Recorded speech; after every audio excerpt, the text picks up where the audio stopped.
afternoon. My name is Arfa Lawai. I'm from class 81105A. And here with me, Miss Ivoni Lawai. Hello, my name is Ivoni Lawai.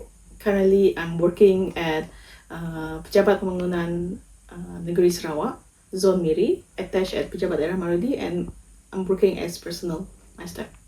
Today, I want to interview Miss Ivoni about conflict and its management. For the first one, question is, what is conflict? What are the common causes of conflict and its organizational or interpersonal setting? Common causes for conflicts and in organization and interpersonal setting. So usually in organization, there's a conflict, and some of the causes of the conflict is include lack of proper communication with each other, in that organization, and beside that is also personal contrast. I see. And then lack of understanding between people, and the differences of role in expectation, as well as contrasting types of decision making. Usually that is the common one lah. Okay. So when it's come to conflict, that is how conflict causes of conflict.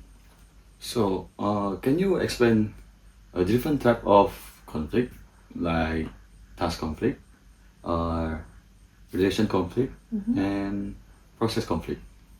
There's a difference between task conflict and relationship conflict. Task conflict can be explained as the disagreement Right. between two people based on their opinion about the goal and the idea of the businesses.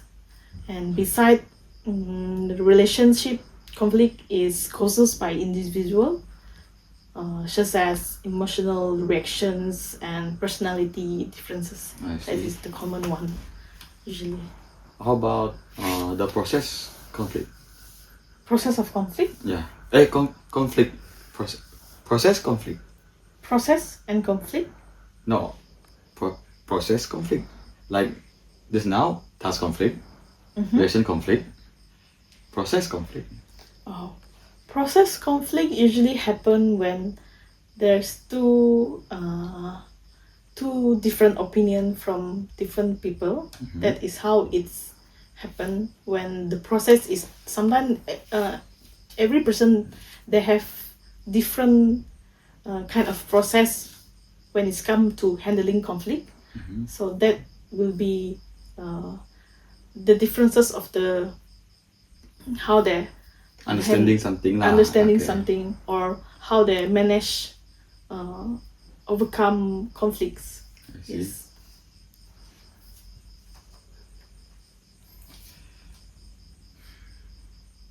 The number 3 is discuss the major conflict management style, like avoidance, accommodation, competition, compromise, and collaboration. Which style is most effective and why? In your own opinion. In my opinion, all of this style can be we can use while managing conflict. So there's 5 major style in managing conflict. In avoidance, conflicts are simply ignored. So in accommodation, one give way to others and needs. In competition, there's a desire to win. And when we use compromise, we do so with, of course, sacrifice. So in contrast is when we collaborate. When we have greater effectiveness as the mode involve open communication and mutual understanding that works for all. So it depends on The situation. this situation, of course. Okay. Yeah. So, how can effective communication and emotional intelligence helps in preventing and resolving conflicts?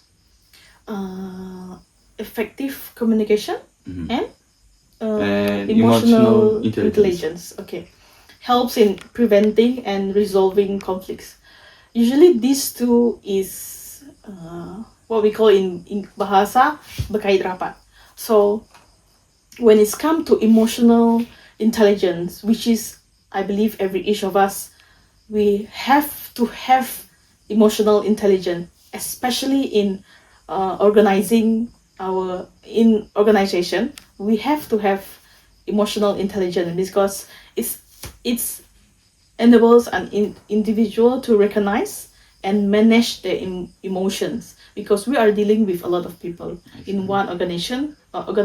There's maybe 20 of them, or maybe someone older than us, or someone that much younger than us. That why we have to have emotional intelligence. Okay, thank you. That's all for our conflict and its management question. We move to the next question, which is interpersonal power and its influence. Okay. For the first question, for the interpersonal power and influence, define interpersonal power. What are the main source of base of power in interpersonal relationship or organization? Interpersonal power and what more thing? Organization. In organization. Okay, usually it's spread.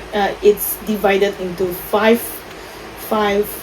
things, which is we always really emphasize our organization, which is legitimate power, which is a formal position, and then we do have reward power, which is we give benefit to our someone that working with us together. And then the third one is coercive power, which is the capacity to punish in a good way. Usually it punish in a good way, not like punish in a bad way.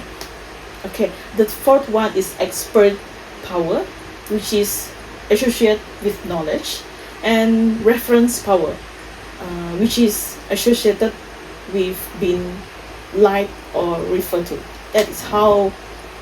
That is the defined interpersonal power and the main source of the interpersonal relationship.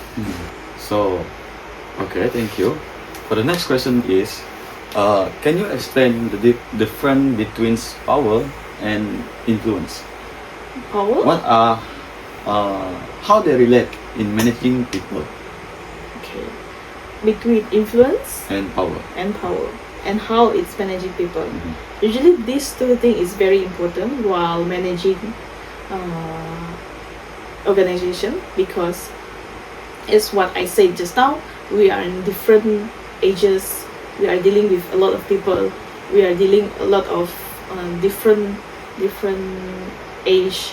So power and influence is very important, because power is describing the authority or opportunity and in the individual to command over others, and while in the other hand is influence, is something that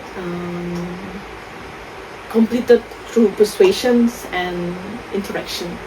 That's how these two things is very important for me. It's very important. And actually I want to add on one more thing, which is trusting each other. That is one of the main thing in managing people: trust, power, and influence. Okay, thank you.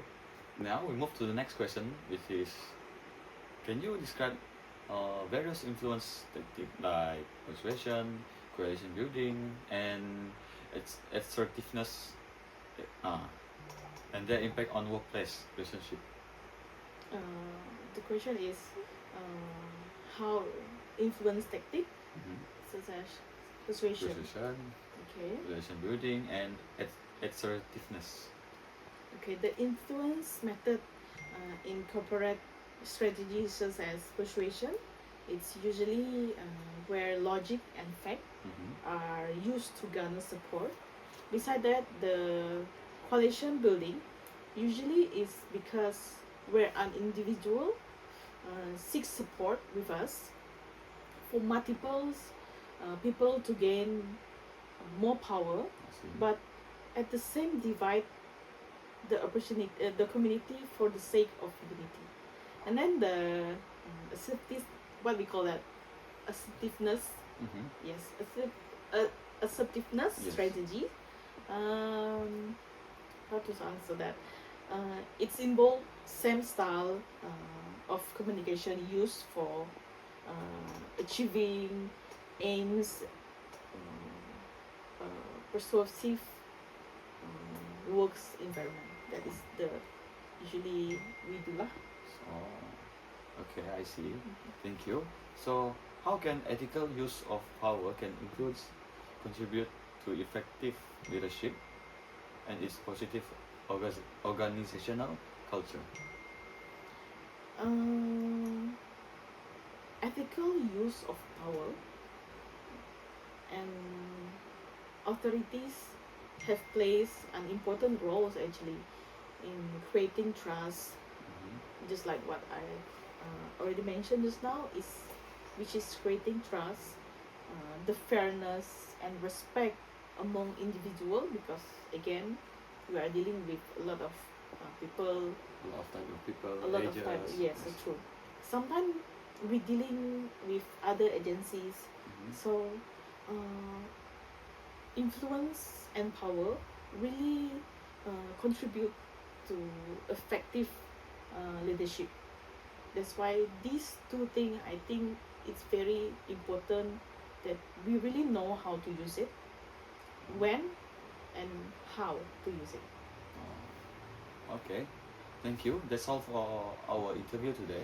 Okay, alright. Thank you to Miss Ivoni Lawai. I really hope I answered the question, even though sometimes the answer may be quite off. So I really hope it's helped the project. That's all from all. That's all for me. Bye.